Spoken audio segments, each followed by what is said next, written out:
सिकंदर विश्व क्यों नहीं जीत पाया? क्या आपने कभी सोचा है कि वो योद्धा जिसे दुनिया महान कहती थी, आखिर अधूरे सपने के साथ क्यों लौटा?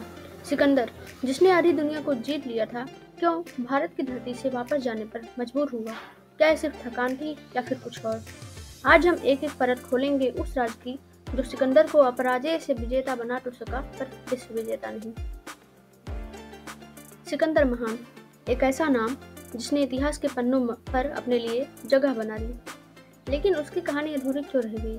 क्या सिर्फ एक संयोग था या किस्मत में उसके खिलाफ कोई चाल चली?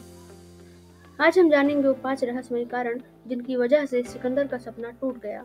रीजन फर्स्ट, दूरी और प्रकृति का जाल। सिकंदर की सेना ने कई देशों को रौंदा था, लेकिन भारत आते आते रास्ता ही उसका दुश्मन बन चुका था।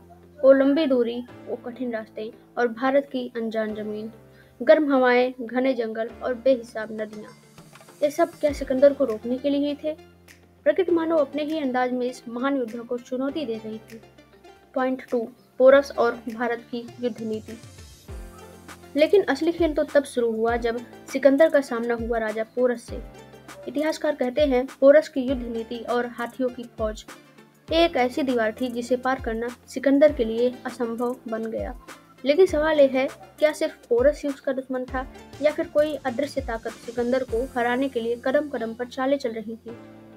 रीजन 3, टूटता हुआ मनोबल।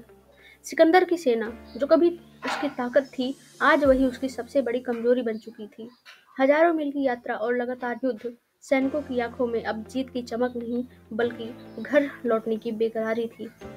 क्या यही था सिकंदर की हार का सबसे बड़ा कारण, या फिर सैनिकों के दिलों में छुपा हुआ डर? अगर इस रहस्य को और गहराई से जानना चाहते हैं तो हमारे चैनल को सब्सक्राइब करना ना भूलें। मिलते हैं इसके आगे के पार्ट के साथ। तब तक के लिए जय हिंद, जय भारत, वंदे मातरम।